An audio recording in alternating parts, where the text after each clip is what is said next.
శ్రీ గురుభ్యో నమః. శ్రీ మహాగణాధిపతయే నమః. ఈ డిసెంబర్ మాస ఫలితాలలో మనకు వృషభ రాశికి కనుక మనం చూసుకున్నట్టయితే ఇది కూడా కొంచెం కలగాపలకంగానే కనబడుతూ ఉంటుంది ఈ మాసంలో. ఈ రాశి వారికి అంటే వృషభ రాశి వారికి డిసెంబర్ మాసంలో అనేక కష్టాలు రావడానికి ఆస్కారం ఉంది. కొన్ని అశుభ వార్తలు వినడానికి కూడా ఉంది. శత్రువుల చేత బాధపడము అనేటువంటిది కూడా జరగడానికి ఆస్కారం ఉంది. ఇక మొదటి వారం కనుక మనం చూసుకున్నట్టయితే మొదటి వారంలో ఆర్థిక పరిస్థితి మెరుగుపడుతుంది. సంపదలు పెరగడానికి ఆస్కారం ఉంది. భూములు కొనాలని చెప్పి ప్రయత్నంలో ఉన్నట్టుగా కొంతమందికి ఉంది వృషభ రాశి వారికి. అవి కొనడానికి వీలు పడేటువంటి ఒక సమయం ఉంది మొదటి వారంలో. ఇష్టకార్యసిద్ధి, అనుకున్నటువంటి ఒక కార్యక్రమము సిద్ధించడము. రెండవది సుఖంగా జీవించడము, బంధుమిత్రులతో కలుసుకొని ఉండడము, మానసిక చింతనను పోగొట్టుకోవడము. కానీ కొన్ని సందర్భాలలో అనుకోకుండా బంధువుల చేత నిష్ఠూరాలు కావడం అంటే విరోధం కావడం అనేటువంటి కూడా ఏర్పడవచ్చు. ఇక రెండవ వారం కనుక మనం చూసుకున్నట్టయితే ఈ వృషభ రాశి వారికి అస్థిర బుద్ధి, చంచలత్వం అనేటువంటిది ఎక్కువగా ఏర్పడుతుంది. ఒక నిర్ణయాన్ని తీసుకుంటే ఆ నిర్ణయం మీదనే కట్టుబడి ఉండరు. ఆ నిర్ణయాన్ని రకరకాలుగా మార్చుకుంటూ ఆలోచనలో గడుపుతుంటారు.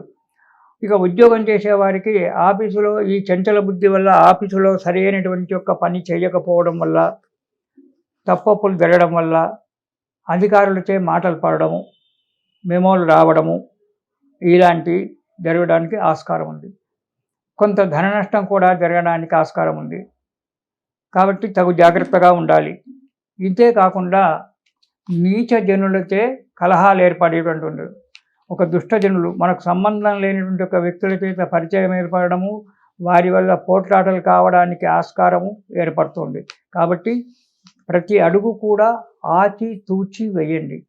ఈ వారంలో, ఈ రెండవ వారంలో వృషభ రాశి వారికి అతివాగుడు లేదా అతి తెలివి ప్రదర్శించడం అనేటువంటిది జరుగుతుంది. కాబట్టి ఈ రెండింటిని అతి వాగుడు అణుచుకోవాలి, అతి తెలివిగా ప్రవర్తించడం అనేటువంటి కూడా అణుచుకొని నార్మల్గా పోతూ ఉన్నప్పుడు మీకు జీవితం సుఖంగా ఉంటుంది. ఇక మూడవ వారం, డిసెంబర్ నెలలో మూడవ వారం కనుక మనము వృషభ రాశి వారికి చూసుకున్నట్టయితే అధికమైనటువంటి ఒక విచారం, ఎప్పుడు విచారంతో ఉండడము.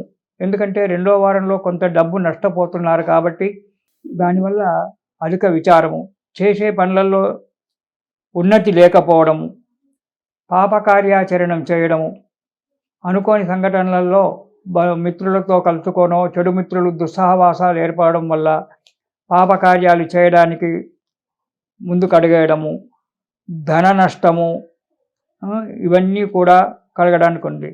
అంతేకాకుండా వృత్తి వ్యాపారాల్లో చిక్కులు వచ్చేటట్టున్నాయి.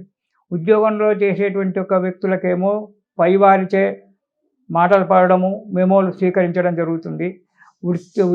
మన వ్యాపారం చేసేటువంటి ఒక వ్యక్తులలో తోటి వ్యాపారస్తులచే కలహాలు ఏర్పడడం కావచ్చు, లేదా తన దగ్గర పనిచేసేటువంటి ఒక కార్మికుల చేత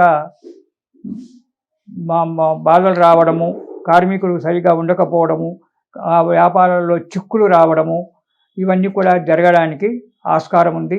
ఈ డిసెంబర్ నెలలో మూడవ వారంలో వీరంతా కూడా చాలా జాగ్రత్తగా ఉండాలి వృషభ రాశి వాళ్ళు. దాంట్లో మోసపోవడం కూడా జరుగుతుంది. ఇతర వ్యాపారుల వల్లనే కావచ్చు, లేదా తన దగ్గర ఉండబడిన కార్మికుల చేతనే కావచ్చు, మోసపోవడం అనేది జరుగుతుంది. తగు జాగ్రత్తగా ఉండండి. ఇక నాలుగవ వారం, వృషభ రాశి వారికి నాలుగవ వారము డిసెంబర్ నెలలో కనుక మనం చూసుకున్నట్టయితే పశులాభము. వ్యవసాయం చేసేటువంటి ఒక వ్యక్తులు ఎవరైతే ఉన్నారో వారికి పశులాభము కావడానికి వస్తుంది. అంటే దొడ్డిలో నుంచి వెళ్ళిపోయిన పశువులు తిరిగి రావడమో, లేదా కొత్త పశువులు కొనడమో ఏదో ఒకటి జరగడానికి ఆస్కారం ఉంది. సుఖ సౌఖ్యాలతో ఉంటారు, సుఖము సౌఖ్యం ఉంటుంది. ధనధాన్యాభివృద్ధి, వ్యవసాయదారులకు ధాన్యము వృద్ధి కావడము, ఆ అమ్మినటువంటి ఒక ధాన్యము సరి అయిన గిట్టుబాటు ధరకు వెళ్ళి డబ్బు రావడము, ఇలాంటివన్నీ జరగడానికి ఆస్కారం ఉంది. నూతన వస్తువులు కానీ, వస్త్రములు కానీ కొనడం అనేటువంటిది జరుగుతుంది 4వ వారంలో డిసెంబర్లో ఈ వృషభ రాశి వారికి. తర్వాత కుటుంబంలో సౌఖ్యము. కుటుంబంలో భార్యాబిడ్డల చేత కావచ్చు, తల్లిదండ్రుల చేత కావచ్చు, సహోదరుల చేత కావచ్చు, అందరి చేత కూడా సౌఖ్యంగా ఉండి ఏదో ఒక ధర్మ కార్యాచరణ చేసి బంధువులతో, మిత్రుల చేత అందరితో కూడుకొని ఉండడం అనేటువంటిది, సంతోషకరంగా ఉండడం అనేటువంటిది జరుగుతూ ఉంది. కాకపోతే మనకు మొదటి వారము, రెండవ వారము అంటే మొదటి పక్షం డిసెంబర్ నెలలో మొదటి 15 రోజులు మంచిగా లేదు కాబట్టి తగు జాగ్రత్తగా ఉండు. దానికి మీరు రామరక్షా స్తోత్రము అనేటువంటిది కనుక మీరు చదువుకున్నట్టయితే దానివల్ల ఆ రామచంద్ర స్వామి యొక్క అనుగ్రహం వల్ల కష్టాలన్నీ తొలగిపోయి ఆ మొదటి 2 వారాలు కూడా మీకు అన్ని విధాలుగా మంచి జరిగేటువంటి ఒక సూచన కనబడుతుంది. గురువుగారు అన్నీ బాగానే చెప్తున్నారు, స్తోత్రాలు చదవమంటున్నారు, ఎక్కడ దొరుకుతాయి ఇవన్నీ అంటే మార్కెట్లో ఇవాళ రేపు దొరకనటువంటి ఒక పుస్తకం లేదు, అవి దొరుకుతాయి. అంతేకాకుండా మీ సెల్ ఫోన్లో స్తోత్రనిధి అనేటువంటి ఒక యాప్ కనుక మీరు పెట్టుకున్నట్టయితే అందులో నేను చెప్పేటువంటి ఒక స్తోత్రాన్ని వెతుక్కుంటే దొరుకుతాయి. అవన్నీ కూడా చదువుకొని ఎవరెవరికి ఏది స్తోత్రం చెప్పానో అది చదువుకుంటే మీకు ఈ నెలలో సుఖంగా సంతోషంగా ఉంటారు. ఇచ్చి శుభం.